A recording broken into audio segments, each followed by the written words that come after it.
Yo, what's going on, guys? I'm Moxie Friend, and this is my team builder and battle for Week 10 of Season 8 of the National Pokeball League Majors. This is the final week of the regular season of this season, so that is pretty exciting. At this point, I am 3-6 and do not have a chance at playoffs even if I win, so that is unfortunate. But I do still have something to fight for, because if I do lose, I will definitely be relegated, and if I win, I will probably not be relegated, or the chances are in my favor to not get relegated if I win. So the goal is obviously to win here with a pretty big incentive. So this week I'm playing Cheese, coach of the Phoenix Sunflowers. I've never played him in the past, and I'm really excited for this game. He's just really cool dude, really nice guy. He's just awesome, really kind dude. So I was really excited for this game. He's a pretty nice, a pretty nice guy, and just a good battler and a good builder. So I was a little bit nervous going into this game, as Cheese is good. I mean, so is everyone else in this league. So, but his team, I'll just get into it. I'll read it off. My team will be on screen as well. So he has in order of speed, probably not in order of the screenshot, but whatever. He's got Hawlucha, Jirachi, Tentacruel, Z, Kieran Black, Rotom, Stoutland, Tapu Bulu, Volcanion, Z, Spiritomb, Z, Aeron, Mega Steelix, and Gigalith. So pretty scary sand team there, or at least pseudo sand team to an extent. With he has a Sand Setter and Gigalith, Sand Sweeper, and Stoutland, which is pretty spooky versus my team. He's got 3 Steel types and Mega Steelix, the Aeron, whatever, and Jirachi. And then he's got a Z Kieran Black, which is terrifying. Kieran Black is, I don't like prepping for it. I'd prep for it in the Major PL. I did win that game. It was week 1, so that's already up. That's not spoiling anything. But I just don't like prepping for Kieran Black. Like, switching into it is yikes. And with Z moves, that makes it even much harder to switch into. So not a fan of that. But I'm just gonna get into my team. I'll try to actually make this quick, and by quick I mean like it's gonna be quick. We're gonna go. So first off, we got my Life Orb Zygarde here. I'm adamant because I don't need the speed.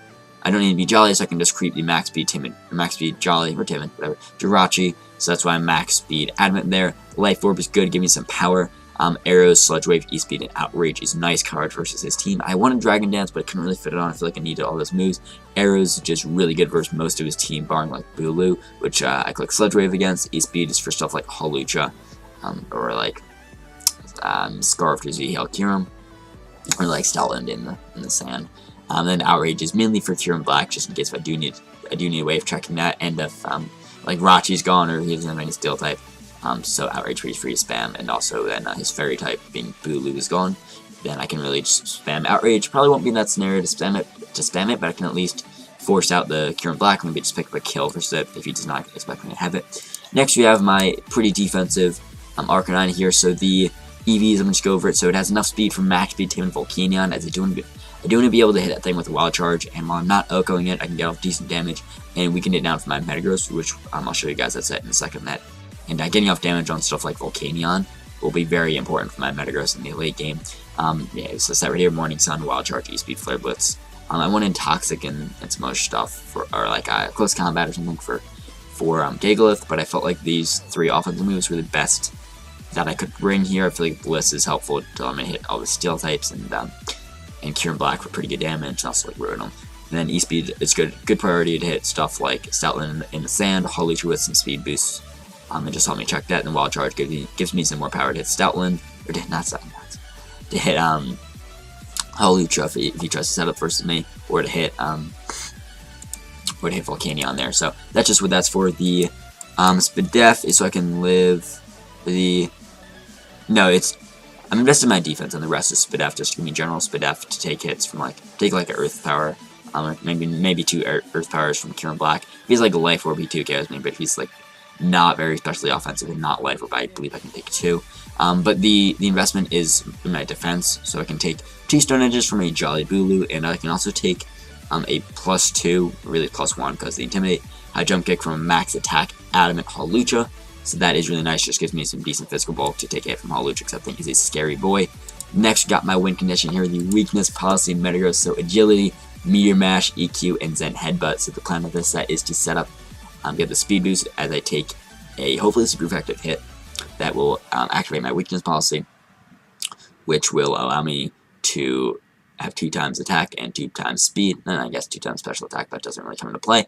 The speed is so I can outspeed a max speed Jelly Scarf Jirachi if I'm at +2. So that is what that is for, just to make sure I can outspeed that. The coverage is really just, it's all I need. It's great coverage for his team.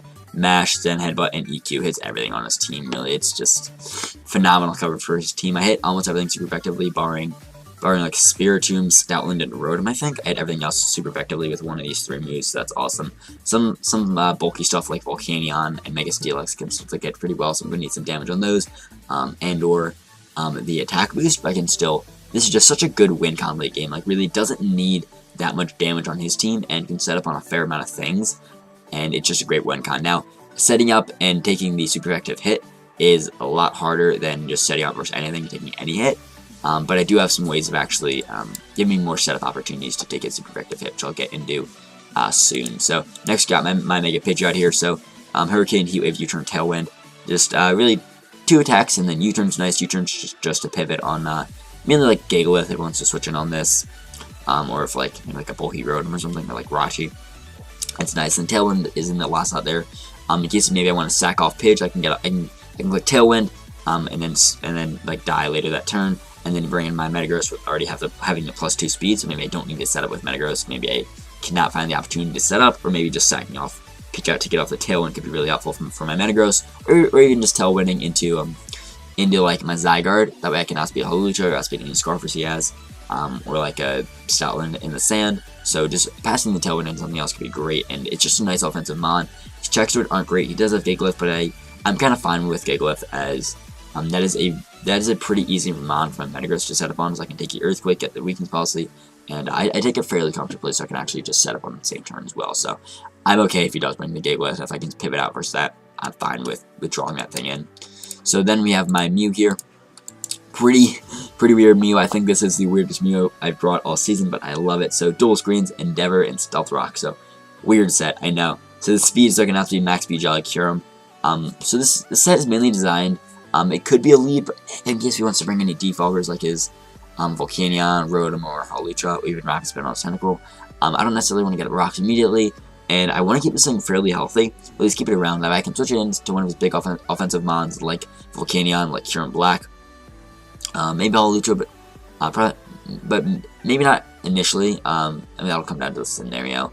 But still, mainly like Volcanion and Curum Black, this can be a switch into it. It can take any one hit, and this can take the hit and then outspeed it and maybe click Endeavor if I just want to get that thing really low. If I'm already really low, I can set up like a Suicide Stealth Rock. I can go for one or both screens. This thing can just be really nice, and is a pretty nice pivot into things. The light clay is just nice to help me with the screens. The screens really help my Metagross to allow it a chance to set up and take a super effective hit, which is great late game. Rocks should help me weaken down stuff like Curum and Volcanion and just a lot of other stuff on his team. I mean, mainly those two, which are weak to rocks. But it's just nice to weaken down his team and help get stuff into Metagross range. The bulk here, the Spidaf still can live 2 Steam Eruptions from Timid, Scarf, Volcanion. So if he's Modest Scarf, that will be scary. But then he doesn't have as much speed. Modest Scarf is kind of scary to the set, but he might want to be Timid Scarf in case he's anticipating like a Adamant. If he's anticipating like a max speed Adamant Scarf Metagross, which is possible versus his team, then he might want to go Timid. So I can take 2 Timid Steam Eruptions, so if he's Scarf, I can switch in and take that, and then he'll have Steam, but I can still take the second one and go for Rocks or Endeavor or Light Screen or whatever. And then the defense is so I can take a +2 no item acrobatics from an Adamant Hawlucha. So I have a way of taking a +2 hit with this and with my Arcanine, as well as getting priority damage with E-Speed on Arcanine, E-Speed on Zygarde, and also just Rocky Helmet Chip for my Arcanine as well. So my plan with Hawlucha and not losing to it is just weakening it down and not immediately losing to it. And once it does get a +2, like once it gets a Sword Stance with the Unburden boost. So I feel like I have pretty good answers to that, but it is still scary, and I feel like I have the best of answers as I can get, kind of, so, yeah. Next, the last mon we have is my Gastron, pretty interesting set, so Earth Power, Recover, Ice Beam, and Memento. So, nice set here. The Spidef is so I can live a Fire Blast, plus a Power Herb Solar Beam from a Modest Volcanion. Pretty interesting combination of attacks here, but that definitely could be likely. This is a pretty good check and switch into that Volcanion, so I like having this It doesn't necessarily need to be switching to Volcanion though. As I said earlier, I can bring a Mew on that, or I might want to keep this thing healthy to take like a Grass hit later in the game potentially from maybe like Rotom if he wants to bring in Power Grass, or maybe even from. I mean, probably not too many Grass hits. I mean, the Rindo realistically is just probably for the Volcanion, maybe like Tentacruel with Giga Drain, or maybe even Rachi with any grass coverage, but Earth Power hits a lot of things on his team, Ice Beam hits really everything else, so I don't really need Scald. I can sack this thing off, and then whatever I sack it off to will be at -2, -2, so that means Metagross can almost definitely take any hit from that, as long as I'm at full, close to full. And I can hopefully get a Weakness Policy boost from a super effective hit, and Metagross sets up, and the Metagross wins. So the Mew and Gastrodon are designed to give my Metagross more chances to set up. The Pidgeot can Tailwind and give Metagross some speed. The Arcanine is just a bulky pivot and can get damage on things with Helmet and just with its offensive moves. Zygarde's just a good wall breaker and just good offensive pressuring Mon versus his team. And Metagross is what this team is built around, so I can set up and win late game with the Metagross. So let's get into the battle in just a second.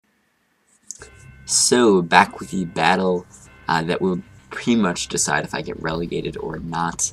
If I win, I have a pretty good chance, but far from guaranteed, chance that I will not get relegated, and if I lose, then I will. So, sad times, but hopefully I can win this game and pull out and be on top. So, I bring these 6 I just went over, my Life Orb, Adamant, Zygarde 10, my defensive Rocky Helmet, Arcanine, my Agility Weakness Policy, Metagross, my 3 attacks, Tailwind, I make a Pidgeot, my Dual Screens Endeavor, Stealth Rock, Mew, and my Rindo 2 attacks, Memento, Gastrodon. So that is the team that I'm bringing, which I just went over my team builder, and I explained a little more in depth, while Cheese brings the Volcanion, Holucha, Bulu, Stoutland, Gigalith, and Kyurem Black. So some pretty scary components and combinations from his team there. Very offensive team, but still a very scary team nonetheless. As he does have like the Bulu with the Holucha, so Grassy Terrain plus Grassy Seed Unburdened is scary. And then the Sand from Gigalith plus the Sand Rush from Stoutland is not fun to deal with. So pretty offensive team though. Like he didn't bring some fatter stuff like potentially Rachi or even like a Tentacruel as a pivot. But I mean most of his team is just kind of naturally just like bulky offense like this with some speed like with Holucha and Stoutland and stuff. So scary team, but I think I can deal with it with my Agility Metagross to hopefully win late game. So I'm going to lead Pidgeot, as I think it has pretty good lead matchup versus almost everything, except for maybe Gigalith. I kind of didn't think he would lead with Gigalith because I could have led Gastrodon or maybe Mew, which Mew could be a bad lead for him. With most Mew sets, like if I'm a Taunt Mew set, which I've brought a fair amount, then Mew is not a mon who wants to see a lead matchup, so I didn't quite think he'd lead with Gigalith, and even if he did, I would just click U-turn turn 1, but he does switch out turn 1 into Gigalith, as I do just U-turn clicking that switch, and it does a little bit, but not much, showing he is max Phase Death, or very close to it, so good to note. So he's not Spidef, and you know, I mean, he'll be taking a hit better from like Zygarde or Metagross, but that's fine. Metagross can still do a lot with a Meteor Mash. It shows he's not very offensive, so I can still take the Earthquake pretty comfortably. Also means my Earth Power from Gastrodon will be doing more than it would be if he's Spidef. So I'm going to bring in my Zygarde here, which can scare him out, or at least get off a lot of damage on them if he wants to set up rocks. I'm just going to go right for the arrows, as in comes the Lucha, which gets the defensive boost from the Grassy Terrain, and that does a fair chunk, but actually not that much if you calc it, because that shows he's like max HP, so pretty bulky Holucha, not sure what to expect here, so I'm just going to go ahead to my Arcanine here, thinking he might just want to Sword Sense, might just want to Acrobatics or something here, that he lost his item.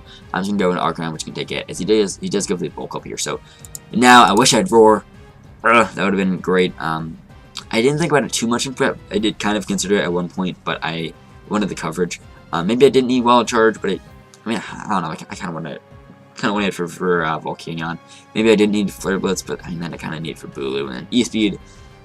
I mean, like maybe I didn't need that, but like I understand the reason why I brought that. So like, finding space for Roar is definitely not easy. So he has the bulk up on my switch, so I'm thinking he could be the bulk up in Roost, which would be terrifying. But I'm just gonna go for the Wild Charge here and just scout his set a bit more, and just kind of make him set up some more. As if like I do still have some ways around this, and at least force him to Roost if he does have it, so I can just pivot around with that and bring in Mew. Bring in my Mew on not in Acrobatics, as I'm going to bring a Mew, as he does just Baton Pass. So that's scary. Is this thing now is a defensive boost and the attack boost. It does not get the Unburden boost, because Unburden is not like an actual stat boost, it's just like the thing for Holucha, but either way, he cannot pass the speed because the NPL does not allow any speed passing at all. So either way, can't pass that. So in comes a Stoutland, which is in the sand, so it has the speed boost basically, and then is that +1 attack, and also +3 defense, times 2.5. And most of my mons are physical. Really, everything Barton, Pidgeot, and Gastrodon are physical, and then Mew doesn't have any offensive moves. It has Endeavor, but that's not a damage output move. So I can probably live it with Mew. I can live a hit. I can live it a return. If he's after the sand, that actually does change it. If he's Jolly, if I was at full, I'd most likely be able to live a return. But after the sand, actually, I think the roll shifts to his favor. If he's adamant, I think after the sand might be guaranteed. Although it was definitely in his favor from full. So no, I get the train. So I basically didn't take sand damage. I'm back at full. So if he's Jolly, the roll is heavily in my favor to live. If he's adamant, I believe the roll is heavily in his favor to kill. That's if he's banded, which I wasn't certain if he was. He could very well be Life Orb. And I was kind of banking on that, in which case I'll be able to live a hit. But he was banded, which really sucks for me. So I lose my Mew, and that really blows. So in hindsight, I really wish I went into Arcanine there. Maybe Metagross predicting the return, but he very well could have also clicked Crunch, which would be a very, very viable play. So I kind of wish I went into Arcanine there, as Arcanine could take that hit. And, I mean, it would go down to the next one, but I could at least get off Rocky Helmet damage, E-Speed damage, and more Rocky Helmet damage. And then that'd still stall out 2 sand turns, so it'd stall out another one after this, and then there'd only be 1 left. And then I think at that point, he would be in range of my Zygarde. Well, he said +3 defense, maybe not. But I mean, at that point, I can bring in Metagross because I know he's banded, so I know he's locked into it. So, and I would be fine with losing Arcanine here. Yeah, I do love the return. I do go for Blitz now because that's when more damage on this. And I kind of wish I could E-Speed, just because I could E-Speed, get us some damage. He goes for he attacks me. I live. He takes some Rocky Helmet. I go for another E-Speed, get up more damage. He knocks me out, but takes more Rocky Helmet in the process. Kind of wish I did that. Although after seeing this crit, I guess that works out, and we take those. But that's yikes. Sorry about that. I have no control over that, but that's how it happened. We just gotta play it out. So I'm gonna bring my Zygarde. Obviously, speed is obvious, but I still have to go for it, I think, just because I don't want to lose. So I'm gonna go for E-Speed areas. It does go into the Bulu, so I do a fair chunk, showing it's not too defensive. It looks to be probably no HP, very little HP. So I'm just gonna switch out of here. As we don't know his item yet, it could be Scarf, could be so I don't know if Sludge Wave's gonna kill yet. So I'm just gonna go right into my Mega Pitch out here. As Woodhammer does a pretty good chunk, does kind of a lot, but not as much as it could. And I actually kind of calced wrong, which will come into play later, but I'll explain that more once we get into that. So I'm just going to click U-turn. I think there's no way he stays in. He wants that thing around as a pivot into my Zygarde. I think he has to switch, and he does, so glad that I got that call right, as I'm going to bring my Zygarde back in. And I'm just going to click Errors again. I know he can go right into his Bulu, but I'm going to... Or no, he sacks off Holucha first, so we pick up a kill, hashtag not a 6-0. Awesome. So in comes the Bulu. So, this is where that miscalc a couple turns ago comes into play. So, I was looking at the wrong Mega Pidgeot set. I was looking at the one I brought versus, I think, Gypsy, which is a pretty bulky set. And I saw, okay, Woodhammer from a max stack adamant does like 61 max, and it did 64 to me. So that means, well, he's not banded, because if he was banded, he would do more than that, more than he did. So I'm thinking he's like Metal Plate or something, but I think Metal Plate makes sense. So it's definitely possible. I think that was the only item that would make sense there, because we did not see Life Orb damage. So I'm thinking Metal Plate, and well, that means he's not Scarf, so Zygarde outspeeds, and he's not Kabia. So I'm meaning my Sludge Wave will kill. So I looked back in the chat, ran the calc again, and confirmed. I was like, yeah, no, he cannot be Kabia or Scarf, so Zygarde can outspeed, it can knock him out with a Sludge Wave. So I'm just going to stay in with Zygarde and click Sludge Wave here. As I'm going to go for Sludge Wave, he actually is Kabia. And he's just going to go for the Horn Leech and knock me out and get back a fair amount of health. So, yikes.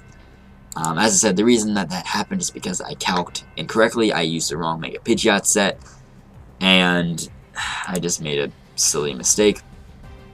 Really sucks. I looked at the wrong nickname. I changed my Mega Pidgeot's nickname like the last 2 weeks, and I looked at the wrong set, and I had a lot more bulk then, and have a lot less bulk now, so the Woodhammer then when I reran that calc from just a max attack adamant to the current pitch set that I have, which I realized right after this turn that I calc wrong, then the damage that he did was right in the range that a max attack adamant non-boosting Bulu does to the mega pitch set that I have. So that miscalc really sucked and set me back, as if I went like hard in pitch out and just sacked it off, then I could bring in Metagross now, or even I mean, maybe my best play was just sack off Zygarde, but I still just feel really silly for how I played that out. Just having Zygarde around could have been helpful to help me pressure his team, maybe not lose to Stoutland in the sand, because it is still around. But either way, it's whatever. I feel like it was a bigger... Like, I mean, I don't think I had that much of a better play to make there, so it wasn't a terrible play, just to keep Zygarde in. But I think that play earlier with Mew, I think I could have scouted for Banded. They were just kind of hoping he wasn't Banded, and I could have gone into Arcanine. I think that would have been a better play. And having Mew around late game to get at rocks, or not late game, but having later in the game to get at rocks and just weaken down his team would have been really helpful and beneficial for my Metagross. But it is what it is. Just gotta play it out from this point. Gotta keep trying to move along. So I'm gonna bring a pitch out here. I thought at this point he doesn't really need Bulu. He might sack it off now, but he does still want to have the Gastrodon. So I thought he might want to try to stay in, predicting a U-turn. I thought it was a fair play to make. As I'm just gonna Hurricane as he brings in Gigalith and a Tailwind. I thought he'd just try to knock me out. I didn't think he'd really need rocks at this point. Although in hindsight, like, it kind of makes sense that he did that because if I switch out with Pidgeot, which makes a lot of sense for me to do there, then he wants to pressure it and limit its switch-ins later. So that makes sense. I just was trying to time out my Tailwind with the turn that he knocked him out, and that was one turn early. So I could have got off. Well, not more damage, because I would just swap the turns that a Hurricane did, Tailwinded, but whatever. So Tailwind still for 2 turns. I'm going to bring in my Metagross here. I bring in Gastrodon here to get a free Memento. As he does actually stay in, I kind of thought he'd go into Bulu, but I'm glad he didn't. So I do have my Metagross inverse here, and if he does just click Earthquake, I can actually just win, I think. But he does make a wise play, and I don't know if he was scouting. I don't think he was scouting for my exact sex. I think it's kind of wacky. I don't think he necessarily predicted that, but I think he's just making a smart play and pivoting around. And what he actually did was really smart. As I mean, he didn't want to bring his Bulu on my Meteor Mash, which would have hit the Gigalith. I did actually go for Earthquake on the turn on that turn, just because it would have still hit the Gigalith pretty hard and would have done a lot to Volcana, and if he was offensive, been able to 2KO. So that was my thought process there. I did not want to Agility yet, because I thought I could take the hit from Gigalith first. Like, if he were to stay in, I could Earthquake, get off some damage, and if he switched into Volcanion, then I could 2KO. But if he just stayed in, I could Earthquake, and he Earthquakes me. I take the hit pretty well, then I get the weakness positive boost, and then I Agility following turn, and then if I hit all my attacks, I win. But that did not quite play out, as he sacked off the Stoutland. Then he brought in Bulu, which is kind of interesting. I didn't really get that, as I think I Agility that turn, knowing I can take a hit from Bulu, so I was fine with that. But he actually made a pretty nice pivot in Volcanion, and the reason that was smart is because that means Grassy Terrain is up, meaning our Earthquake's not doing as much damage, and this did nothing. He was a pretty Fizz-Def Volcanion, not max, but he had a lot of defense and a lot of HP, so that was a pretty cute Volcanion there. But good game to my good pal Cheeseboy628. He now confirms his spot in the playoffs, so props to Cheeser. A little round of applause for him. He had a good season and definitely earned his spot in the playoffs. I felt like him having to play with this last week was good and just kind of made him work for it. And I feel like I did still put up a fight. And the score is a 4-0, which isn't super close, but I feel like I was still in the game, and my Metagross there and really kept me in the game the whole time. And gave me my way of winning and was still there the entire game, and I was still trying to think about how we could get that in. It was a pretty short game, you know, it's whatever. Good game to Cheese, though. He had a good season, and it's not over for him. For me, I'm 3-7. This confirms my spot in relegation, which is not fun, but I'll probably update you guys more with news for next season in like a season recap video that I'll do after the finals for this goes up. As of now, as I'm making this video, the playoffs have not even started, so I have no clue how the playoffs are going to go. A pretty good chance Gypsy just dominates again. You know, he's never lost a playoff game in the NPL. He's 9-0 and has won 3 seasons in a row. So combined, Gypsy and I have kind of dominated the last 3 seasons, winning 3 championships. So you know, I've done pretty well, and so is Gypsy. Even though all that is Gypsy. I was just kind of referencing a copy pasta and a joke in the NPL server there for those that don't know, but it's just a joke. But anyways, good job, Cheese. It was a good game, bro. He brought some nice sets. Volcanion was cute. The Holucha was scary. The sand was freaky, and just a lot of stuff was spooky. So, um, it was a fun game though. I did have fun. It was a good one. So I'll see you guys with my draft recap video. Also make sure to check out my major Pokemon League videos. Those go up on Fridays. I'm having fun in that league. I am not doing terrible in that league, so that is a fun one. And that goes up Friday, so check us out. And peace out, guys.